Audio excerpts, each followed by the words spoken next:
Cuba, it's me. Welcome to episode 367 of The W.I.L.L.I.W Show, which stands for Wrestling is Life, Life is Wrestling. And today I'm very excited. Colin Hunter, what do we call you, the founder of Kayfabe Noobs, the creator? Sure, I like to go with satirist in chief, but yeah, Oh. creator, writer, whatever you want to call it. And if there's anybody alive out there that doesn't know what Kayfabe News is, can you give us a thing on that? It's a satirical news site about the wonderful sport of professional wrestling. So if you know what the Onion is to like world news what kayfabe news is to pro wrestling news. It's unreal news about an unreal sport. That's what I like to call it. We don't use the F word. We say unreal instead of that word Yeah. starts with F.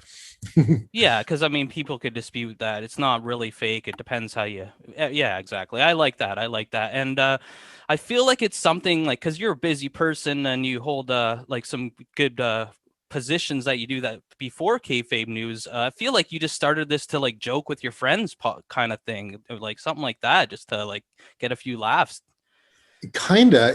When you say joke with my friends, that assumed that I had friends who would care about it, which is uh, you know, uh, about almost 10 years ago, I had this idea to do like this comedy wrestling satire thing. And it was honestly to amuse myself, maybe my dad and a couple of other people. I hoped that it would amuse more people, but I didn't know. I just said, I told myself, I'll try to write one article every day and see how long that goes. I said, I'll try for a year.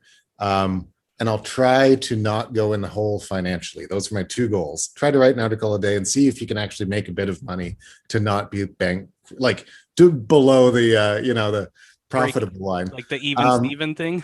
yeah. And then it turns out I didn't expect that almost 10 years later, and there's a merch store and there's a YouTube show and social media and all sorts of fun stuff that's come out of it, because it turns out it was more than just me and my dad that were interested. There's an audience out there, and thankfully wrestling just never stops supplying ideas worth satirizing and poking fun at, because it's just a non-stop churning of Yeah. content. You got to stay current, and like you're more popular in the wrestling world than I'll ever be. So that's why I'm glad you came on. I'm getting the rub. Like it's that's oh, I was so surprised if anyone Nobody knows who I doesn't know. am. Yeah, well, that's good. Now they will, and you're from Ontario, right? So it's even more fitting. That's And right. I knew who you were before you knew who I was, because I went to indie wrestling shows around Ontario, specifically like Kitchener Waterloo. yeah, And I think from early on in your wrestling career, I was watching at these indie shows, and so I've seen you wrestle so many times. And so the fact that you know what kayfabe news is was kind of like validation for me. It's like, oh, the wrestlers are starting to know what this thing is. yeah, it's like the dirt sheets back in the day. Like, oh, the Yeah, wrestlers are passing them around in the locker room. yeah. And then, yeah, at first it was like, oh, the guys in the local indie know what it is, right? And then it was like, oh, the guys in the Canadian indies know. And then a former head writer for WWE told me he sometimes showed Vince McMahon my stories, and Vince would get a laugh out of them. Oh, wow. Supposedly that's true. I wasn't there, but that's what I was told by a former head writer who he was there. So Yeah, even if it's not, like I would just run with that. And yeah, I'm gonna go with it. you've snuck in a couple, like I seen one with Lenny and Jeff Black and PWA Paul, right? You've snuck a few in there too, like for Yeah. I'm sure you've been in there too, have you not? I don't even know. Not that I know. I would have shared the heck out of that. I Okay, would. well, that's going to be a goal then, because Oh, yeah, whenever I can, uh, if an article requires an independent wrestler, why would I make up a name when I could give a little bit of a plug to the people that I've been watching for years in local independent shows. So yeah, there are names that pop up in kayfabe news stories that may not mean a lot to a reader in Australia or South America, but probably mean a lot to the Southern Ontario indie wrestling crowd. I like how you don't force it too. Like you just, oh, the call, I can sneak this in kind of thing. And Yeah, didn't you used to write for Pro Wrestling Illustrated as well for I a did. hiatus there? Or? Yeah, I did. That's how I kind of got introduced to writing about wrestling in kind of a kayfabe style, because those magazines like Pro Wrestling Illustrated, and there were a few others that were around when I was writing, like The Wrestler and Inside Wrestling, they all had a bit of a, a nod and a wink. Like they never said outright that it's a work, or that, they they, Right. they wrote about these topics as if they were a serious sport, especially Pro Wrestling Illustrated. Their goal was always to be the Sports Illustrated of pro wrestling, right? To be a Yeah. respected. Yeah. And so when I started writing for those, I learned the not so secret that not every quote in there is exactly real. They're playing along. The magazines are fabricating some stuff to sort of play along with the storyline. So I interviewed wrestlers that I never actually talked to for those magazines. Yeah. And that's kind of the agreement that's gone on for decades with the magazines. Now that they're kind of, the whole publishing world has changed. It's harder to sort of get writing in a magazine, but the practice I had writing about wrestling, sort of in that style, sort of writing about it as if it is a sport every bit as important as football or soccer or basketball. Like that's the tone that you take. These are important stories, that Rey Mysterio's eye has been removed, and how will they replace it? If you take it as seriously as possible, that's part of the joke. And I feel like some of these reputable wrestling news sites are just making stuff up and hoping it sticks anyway. So at least you're owning it, right? Like You know what's amazing? Twice now this week, people have pointed out to me that if you Google certain topics, I wish I could remember off the top. Give me a second. One of them was, it's going to bother me. Anyway, there are a few topics. If you Google them about wrestlers, um, the Google results will show a kayfabe news story. Oh, I know what it is. If you Google Adam Cole, one of the questions that pops up underneath that Google automatically populates is Adam Cole the son of Michael Cole? oh And what God. Google has found to prove that they are related, father and son, is a story that I wrote saying Michael Cole describes what his son Adam was like when he was a baby, which clearly is a joke. But Google doesn't know that. So right now, Kayfabe News is being treated as a reputable source. I don't know if I should even let the cat out of the bag there, but Yeah, it's true. amusing that. And also, I will say a lot of the stories that I've made up that have been sort of unreal have come true when one way or another, just about as frequently as the dirt sheets. Like, I think my accuracy rate over a long term is on par with theirs, because sometimes I'll write a story and it's a total joke, and then two years later, or even a week later, it happens. WWE Yeah. has even used a couple of my jokes on air.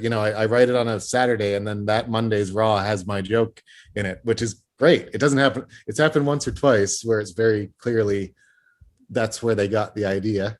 But have at it. They can have all the ideas they want, because I've stolen a million ideas from them. Yeah, and like you're using the culture or the sport or whatever you want to call it, the entertainment business, to your benefit as well, because all the content you're using that. Yeah, But and in this day and age, people's attention span, like a lot of times, they won't even click on the article; they just see the headline and take it as fact, right? yeah. Same And with that like that any news. brings me much joy when that happens, Oh, I because can imagine. yeah, sometimes the headline goes on for a while, and it's not until the very last word that the twist or the joke is in there. So some people, when they're skimming, and they see what they think is a headline, and they immediately get outraged, and they go to the internet and they say this is horrible, and they've fallen for a joke. When it comes to the Onion, it's called eating the onion. So I need to get an equivalent for kayfabe news. It's like eating kayfabe doesn't make sense, but something like that. Getting worked.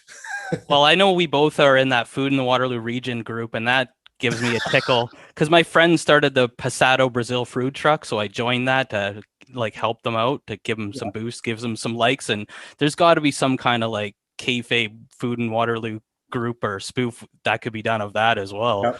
Yeah, there are a few little weird spin-offs. Apparently there's a section of Reddit that's called Not Kayfabe News, and it's stories about wrestling that are so bizarre that people think they came from kayfabe news, but they're actually true. So it's nice to have like a little mini subculture spin off from my mini subculture, right? That kayfabe news is well known enough that now people think, oh, that's so crazy, it must be kayfabe news. It's kind of fun to have that little niche. because I'm not going to take Exactly. a bump. I'm never going to take a real bump. So I'll leave that to you guys. I've seen you fall off ladders and crazy stuff, and Oh, the elements days. all I do is type words. I haven't taken a bump in my life, so I'd say you still have the harder role here.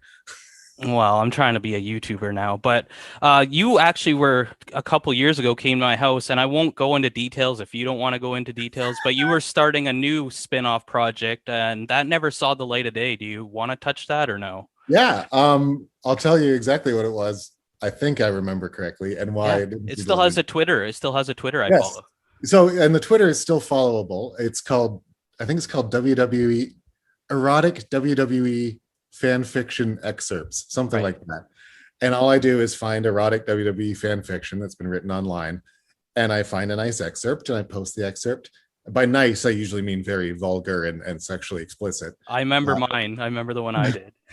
but um, in terms of so we record it as a podcast, but two things occurred to me. First of all, as a wrestling fan, I don't have much moral high ground to poke fun at what other people do with their hobbies. So if people are writing stories and having fun writing these stories, it's not really my place to pick on them. But also, I don't remember what yours was It, about. But it, man, we would have offended I know. some people, and Yeah, it's such a I touchy like topic. I like making people laugh. Sometimes that requires making people uncomfortable, but it doesn't require offending people outright without a good reason. So, Right. It's just like comedy nowadays. yeah, There's a fine line. yeah. And I just, maybe that would be a perfect topic for somebody, but what I try to do with kayfabe news is always keep it relatively like um, harmless and friendly. So the stories aren't about real people; they're about the characters those people play on TV. And Right. I try not to take pot shots at human beings, and try not to even be overly negative. So, because life's too short. Why make people uncomfortable when you can make them laugh instead? Have you got, is there any kayfabe ones that you've gotten any backlash from or heat or just, That's a you good know? question. I'm trying to remember. I don't. I think once or twice I said to myself, there'd be a tweet or two, and I'd look at it and say, "Does this pass my own sort of standard of?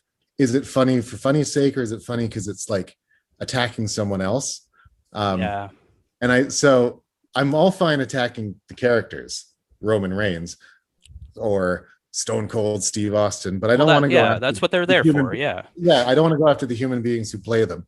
Um, and in wrestling, it's a fine line, obviously, because wrestlers are partly just extensions of the human personalities. So again, it's if I can make people laugh, great. If I can make some people uncomfortable and feel like maybe they have to question their assumptions, that's great too. But if people are just like, oh, that's mean spirited, it's not really my flavor of comedy. Yeah, and you can't please everyone. So as long as it's like a high percentage of people Yeah. not like seeing it for what it is, and I'm a man of my word, so we'll maybe have you on again down the road. But where can people find the kayfabe news stuff? I know it's all over like the message boards and wrestling fan groups, but there's like an actual YouTube and a website, right, and Yeah, stuff. yeah. It's kayfabenews.com, and it's youtube.com/kayfabe news. Literally, if you Google kayfabe news, all the Twitter, Facebook, it's all there. I encourage people to watch the YouTube show. It's made with two very talented people in the UK who have taken my words and transformed them into some pretty amazing, hilarious newscasts. If you like And had some Anchorman. great guests too. Yeah, yeah. We had Mick Foley on explaining how he faked the fall from Hell in a Cell. Totally faked it. And Mick has been great all along. He was one of the inspirations for the site because he was doing comedy, and he actually I saw him a couple of times recently in a stage show, and he actually from the stage during the show would mention kayfabe news as an example of like great wrestling comedy, which is a huge honor. He used it just as a comparison because some wrestling jokes have been written about him that have fallen flat and he found very unfunny. So he's always sort of been appreciative that my jokes are not at the expense of anyone, but sort of celebrating wrestling. Yeah, Anyway, I'm a big fan, and I really thank you. I know you're a busy guy. I appreciate you coming on, and that's gonna do it for episode 367 of the Willow Show. Make sure you like, or you get a leg drop, comment, or you get a clothesline, subscribe, or you get a suplex, and share. You get a sleeper. I love wrestling. Cuba. Cuba.